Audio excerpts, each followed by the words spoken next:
talk a little bit, kind of moving on to kind of verification of the ingredients? So can you talk a little bit about that? So do you get them analyzed in external labs and make those reports available?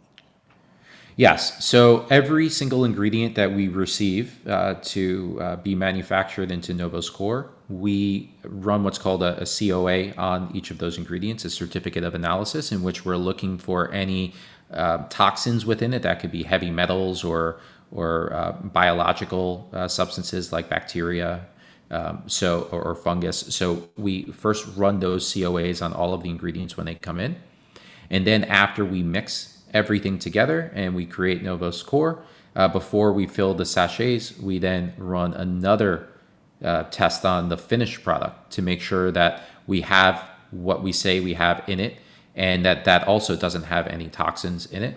And we also we have a little bit of margin of error in there, where we always fill a little bit more than what we say we're giving. So if the package says 15 grams, there's probably closer to 16 grams in it.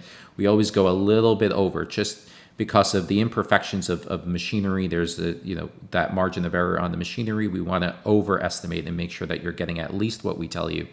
There's a chance that you actually get a little bit more in certain cases. Cool.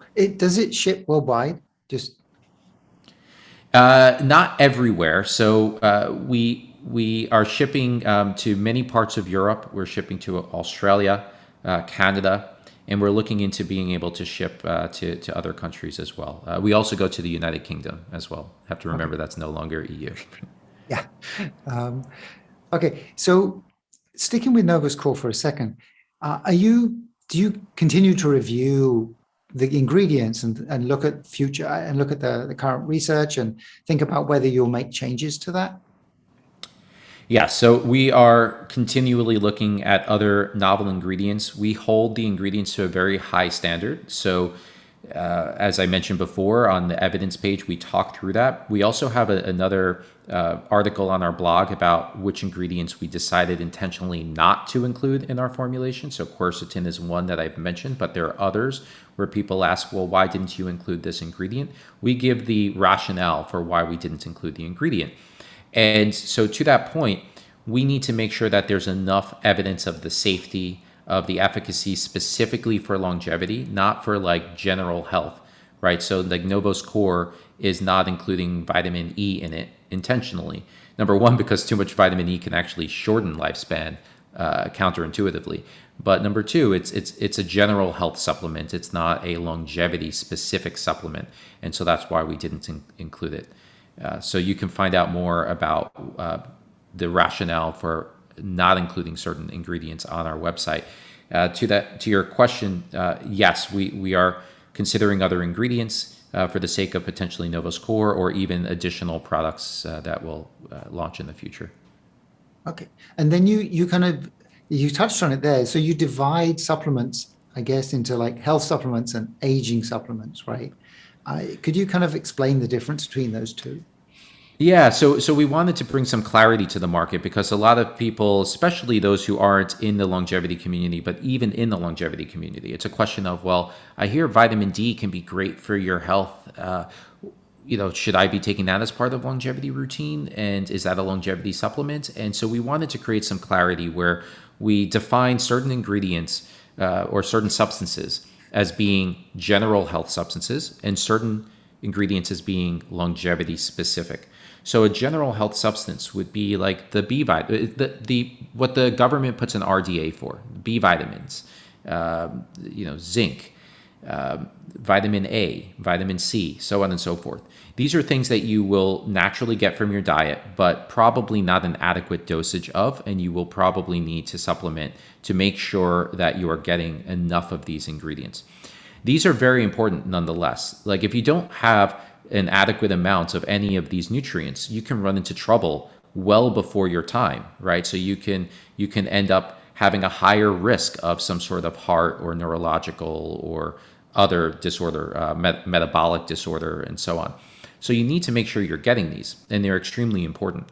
But longevity ingredients have a different focus in mind. They have a focus of addressing the underlying causes of aging, looking at different proteins and pathways that can impact aging, like mTOR and AMP kinase and sirtuins and cyclic AMP and so on. So all of these different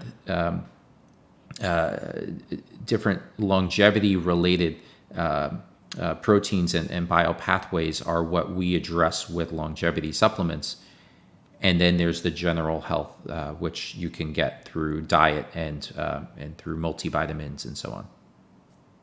So do you think if you have like a good diet, right, you eat whole foods, and can you get enough nutrition from that in the modern world, or do you still kind of recommend supplements on top?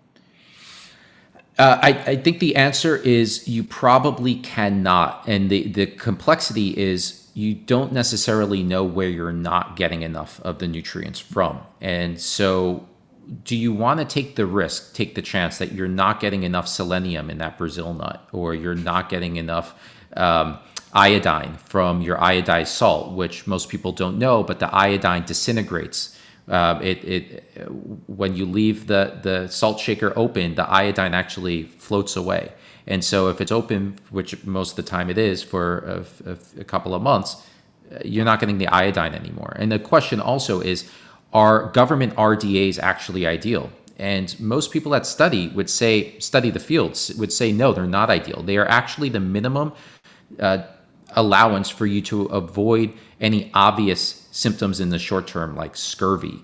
But like, is this the most ideal dosage of iodine, of just a couple hundred micrograms, or would you be better off getting closer to a milligram, like we see in Japan? People are having multiple milligrams of iodine in their diet every day, and there are potentially health benefits that we see from that, right? So I would say that I personally eat a very healthy diet, and even as healthy as I eat tons of vegetables, fatty seafood, I eat egg with the egg yolk for the sake of the choline, which most people are deficient in. Arguably up to 80% of people are deficient in choline, which is very important to prevent fatty liver. It's very important for mood regulation, for motivation through the acetylcholine that can be produced from that choline, and the phospholipids that are important for your cell lining throughout your entire body, including in your brain.